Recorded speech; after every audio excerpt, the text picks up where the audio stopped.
അപ്പൊ ഇത് ബൊമ്മിക്കുട്ടി വീണ്ടും ട്രാൻസ്ഫോമർ കയറിയിരിക്കുകയാണ് കേട്ടോ. അപ്പൊ ഉച്ചയ്ക്ക് ഊണൊക്കെ കഴിഞ്ഞിട്ട് കൂട്ടിലായിരുന്നു കേട്ടോ. അപ്പൊ ഞാൻ കുറച്ച് നേരം ഞാൻ ഊണ് കഴിക്കുന്ന സമയത്ത് ഞാനൊന്ന് തുറന്നു വിട്ടതാണ് കേട്ടോ. കുറച്ച് വെയിലൊക്കെ കണ്ടപ്പോ എന്നെ കുറച്ച് മുറ്റത്ത് കൂടെ നടന്നോട്ടെ എന്ന് പറഞ്ഞിട്ട് തുറന്നു വിട്ടതാണ്. എപ്പോഴും നമുക്ക് ഇങ്ങനെ അടച്ചിടാൻ പറ്റില്ലല്ലോ. അപ്പൊ ഇതാ ഞാൻ ഊണ് കഴിഞ്ഞിട്ട് കൈ കഴുകി വന്ന് നോക്കുമ്പോൾ ആളെ കാണാനില്ല. ആ ഉണ്ണണ സമയത്ത് ഇവിടെ ഇരുന്നുണ്ടായിരുന്നു. അപ്പൊ നോക്കുമ്പോൾ ഞാൻ വേഗം ട്രാൻസ്ഫോമറിലേക്കാണ് കേട്ടോ നോക്കിയത്. നോക്കുമ്പോൾ അതാ ട്രാൻസ്ഫോമറിന്റെ ആ സൈഡിൽ ഇരിക്കുകയാണ് കേട്ടോ. അപ്പോൾ ആ സൈഡിൽ ഇരുന്ന അപകടമില്ല, പക്ഷെ പറഞ്ഞിട്ട് കാര്യമില്ല. എപ്പോഴാണ് അത് ആ ബോക്സ് പോലെയുള്ള സംഭവത്തിലേക്ക് കയറി കഴിഞ്ഞാൽ പിന്നെ ഒരു രക്ഷയില്ല കേട്ടോ. അപ്പൊ കുട്ടി ഊണ് കഴിഞ്ഞിട്ട് ഉറങ്ങുമായിരുന്നു. അപ്പൊ ഞാൻ അവളെ വിളിച്ചുണർത്തി, അവൾ ഓടി വന്നു.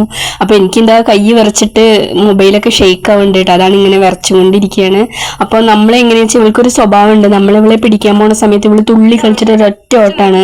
അപ്പൊ അങ്ങനെ ഓടി കഴിഞ്ഞ് കഴിഞ്ഞാൽ എവിടേക്കാ ഓടുക എന്താവുന്ന ഒരു പിടിയില്ല കേട്ടോ. അപ്പൊ അതാ എടുത്തിട്ട് കൂട്ടിലിടാൻ പോവാണ്. അപ്പൊ അവൾക്ക് ഇഷ്ടപ്പെട്ട ചിപ്സ് ഭയങ്കര ഇഷ്ടമാണ് കേട്ടോ. ബൊമ്മിക്കുട്ടിക്ക് കാറ്റ് ഫുഡും ചിപ്സും ഒക്കെ കാട്ടി വിളിച്ചിട്ടും വന്നില്ല കേട്ടോ. അപ്പൊ അവസാനം ആ സൈഡിൽ ഇരിക്കുക കാരണം കൊണ്ട് കുട്ടി പോയിട്ട് അവളെ എടുത്തിട്ട് പോകുന്നു. ഇതാ കൂട്ടിലിട്ടിട്ടുണ്ട് കേട്ടോ.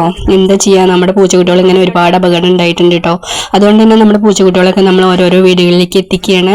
3-4 പേരെ കൊണ്ടുപോയിട്ടുണ്ട് കേട്ടോ. KCB-ക്കാർ വന്നിട്ട് അവിടെയൊക്കെ വെട്ടി വൃത്തിയാക്കുമ്പോൾ തന്നെ എനിക്കറിയായിരുന്നു കേട്ടോ അവര് പൂച്ചക്കുട്ടികൾ ഇനിയിപ്പോൾ അതിന് മുകളിലൊക്കെ കയറാൻ പോകുന്നു. എന്താ ചെയ്യാ, നമ്മുടെ വിധി.